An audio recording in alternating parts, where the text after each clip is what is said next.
கேரளால ஒரு பொண்ணு வெயிட் லாஸ் பண்றேன்னு சொல்லிட்டு அவங்க வந்து இறந்துட்டாங்கன்னு சொல்லி நியூஸ் வந்தது. நெறைய சோஷியல் மீடியால தான் நானும் பார்த்தேன்.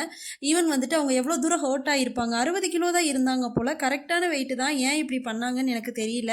நான்லாம் வந்துட்டு வெறும் 40 கிலோ தான் இருப்பேன். எனக்கு வந்து 31 ஆச்சு வயசு.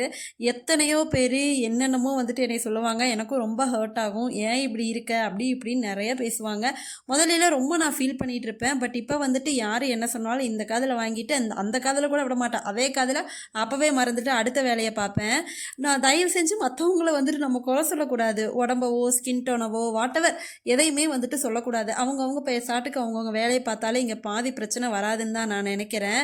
ஈவன் இந்த மாதிரி வெயிட் லாஸ் பண்ணும்போதெல்லாம் ஒரு சில ரெஸ்ட்ரிக்ஷன ஃபாலோ பண்ணுங்க. அண்ட் முறையான டாக்டர் கிட்ட போங்க. நீங்களா YouTubeல எதையாவது பார்த்து, எதையாவது பண்ணி இப்ப பாருங்க அது எங்க கொண்டு போய் விட்டுருக்குன்னு. எனக்கெல்லாம் ரொம்ப ரொம்ப எக்ஸைட்டட் நான் அந்த நியூஸ பார்த்து. எவ்வளோ தூரம் கஷ்டப்பட்டுருப்பாங்க அவங்க.